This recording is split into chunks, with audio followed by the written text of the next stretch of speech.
গল্প সল্প বলতে বলতে জিজ্ঞেস করছে, দাদা তাহলে তুমি কি কাজ করো? বলে আমি কথা বিক্রি করে খাই।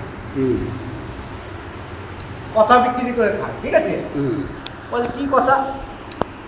বলে আমার এক একটা কথায় 5 টাকা করে দাম। মনে তাহলে একটা কথা শুনি, একটা কথা শুনি। তা বলছে কী কথা? বল তাহলে একটা কথা বলো।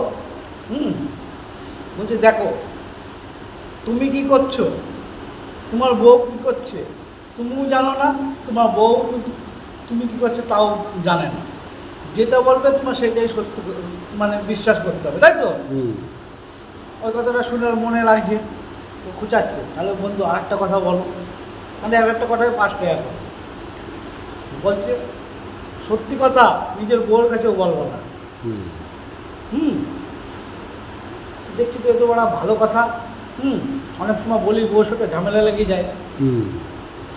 তারপরে বলছে তাহলে আরেকটা বন্ধু আরেকটা কথা বলো। তা আরেকটা কথা বলছে, কথাটা ভুলে যাচ্ছে না, 3টে কথা তো কেটে দাও। যাই হোক, গল্পটা ভালো হচ্ছে, আপনারা শুনুন।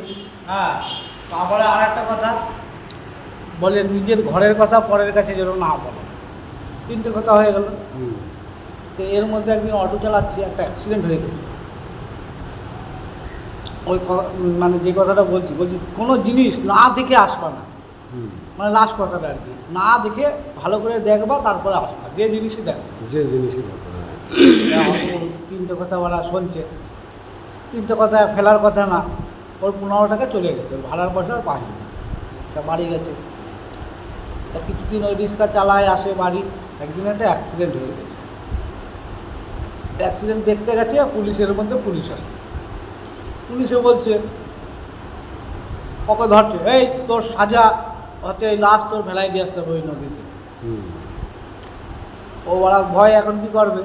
ওই ফেলায় দিয়েছে। দিয়ে এসে বাড়ি চিন্তা করছে, শালা ওই বন্ধু তো বলছিল ভালো করে দেখতে, আমি তো ভালো করে দেখলাম না ওর মুখটা। ও বড় সেই রাত্রে আবার গেছে, বুঝলে তো। যাই দেখে ওর শরীরের টাকা গাদা, মানে ভিতরে রাখছে, বুঝলে তো। অত বড় বিশাল বড় লোক হয়ে গেছে।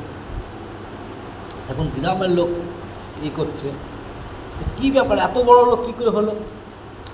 আর মেয়ে ছেলে ঘাটে গেলে জানো তো, বাসন মাজতে গেলে নানা রকম গল্প। এখন বলছে তো স্বামী কী করে বড় লোক হলো? তাহলে আমি জিজ্ঞেস করবো।